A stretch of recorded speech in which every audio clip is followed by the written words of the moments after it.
Hey everyone, welcome back to my channel. My name is Stacy and I'm here to lead you today in a yoga tutorial. Our pose today is going to be Bakasana, crow pose, and I'm really excited to go over this one with you because it tends to be an arm balance that a lot of yogis out there have an opportunity to practice, are very primed through all the drills and strength types of vinyasas that they go to do this pose, and then it's just fun. And a lot of yogis that I talk to or see or practice with over the years, like this is a pose that they really want to do. So I have some techniques and tips for you. Please make sure your core is warm, your shoulders are warm, and your wrists are warm. That's really important here. Not only are they warm, they've been stretched and you've strengthened them a little bit today. So some good exercises for that would be some wrist circles, kind of gently holding your wrist, making a little fist, and then do some circles and reverse them. I'll do this side too. And then shake them out, maybe stretch this way and this way. Go slower, breathe while you're doing it. Yeah, stretch your shoulders. A little of like thread the needle is a good idea. So this action, okay. What else? Maybe even some chaturangas would warm you up really nicely. A chaturanga is from plank pose. Okay, we want to defy gravity, lift up and out of the wrists, slight doming out of the upper back, and hips in alignment with the shoulders. Shift forward, shoulders past your wrists, halfway down, hug elbows to side body, squeeze, squeeze, squeeze, and then you can go all the way down or untuck your toes and push yourself right up into an up dog. Knees stay lifted. That's a really good one for warming up wrists, shoulders, and core for your crow pose. Okay, so let's get into crow. We can start from down dog since I'm already here. Take a deep breath in and a deep breath out. Beautiful, walk it forward. Feet to hands, top of mat. Inhale, lengthen. Exhale, fold. Drop it down into your Malasana yogi squat. Toes out, heels in. And then bring your hips down and stretch out your inner thighs and hips here for a moment in Malasana. I like to push energetically against my knees and lift. And then start from here to activate my core, lifting out of my hips, out of my pelvic floor, just to start to kind of warm it up. Because we need it warm for our crow pose anyways.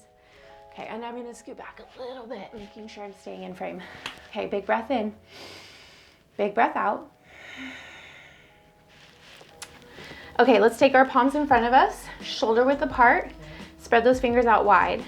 And then we're gonna float our hips up again in a bit of a forward fold, prepping to get into the pose. We're also focusing on drishti, your focal point with your vision. So I'm gonna be gazing forward and to the earth. Centered between my palms, okay, as I start to reach forward. So you'll see hips up, walk the feet forward right behind the wrists, okay, and then my feet are about hip width apart here, or shoulder width apart, and then I bend my elbows to make a shelf with my arms, so chaturanga arms, so that my knees can contact my upper arms. Making contact here. This might be where you stay today, learning what it feels like to take a little bit of a cat spine, curling and starting to kind of shift your weight forward, pressing into all 10 fingers, lifting out of the wrists as much as you can energetically. And then if it's available, start to float up one foot and then bring the toes back down, and then the other.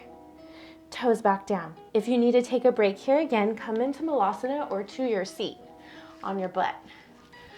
Big breath in, big breath out. All right, let's come back to where we were. Knees against upper arms, gazing forward, back neck is long and open, so I can breathe normally. I've got blood flow, circulation moving smoothly to my brain. I'm getting my heart over my head right now. This is a beautiful inversion. Helps to de-stress and energize. So I'm gonna start to float both feet up. Big toes eventually come to touch, and I am curling. So I'm activating my spine like cat and staying lifted in my upper body as I do so. Okay, and it's a balance of energy. I'm pressing the earth away as I do so, trying not to dump all of my weight into my wrists, even though only my hands are holding me up, but I'm distributing my energy throughout my entire body. So I'm feeling this in my core, my shoulders, even a bit of like my backside body as I lift my heels up toward my glutes. I came out. All right, big breath in Malasana. Big breath out. Okay, crow is so strengthening for the body. This is the part I love. I love how it feels afterwards. That rush. It is so relieving to get that frenetic energy out and to feel strong in these arm balances, but it is also stress relieving. Breathing during it will help with all of that. Okay. So this pose, when we get really strong in it, you can move into other like transitions from crow, like shooting back to plank. You can even go into Bakasana, which I taught last week. You should go back and look at that video, firefly pose. And then you can move into a headstand. There's like multiple things you can do. You could also straighten your arms into what's called crane. And then if you get really strong with that, you can start playing with floating the hips up into a handstand. But this is like years of practice down the line. Please don't get overwhelmed. I just get excited about opportunities. Anyways, let me show you again facing forward. And I'll move straight from a forward fold. Actually, I feel like you probably can't see because of my hair. I'll move from to the other side. All right, palms face down. Sorry, palms down, fingers face forward. Bend the elbows like Chaturanga, elbows, knees make contact to upper arms. Step the toes back a bit if you need to make space in order to like balance properly on your hands, starting to shift the weight into your palms without having to like launch forward all crazy. If your feet are really close to your wrists, that makes it really hard. So step the toes back a bit after you have your weight even in your palms. And then start to float one or both feet up at a time. Activate your pelvic floor and core.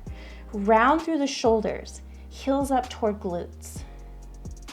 And perhaps there is a launch back to Chaturanga, landing in bent elbows.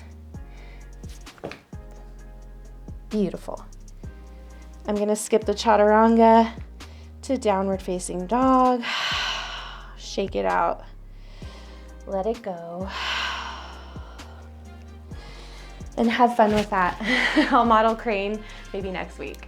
All right, take care, namaste.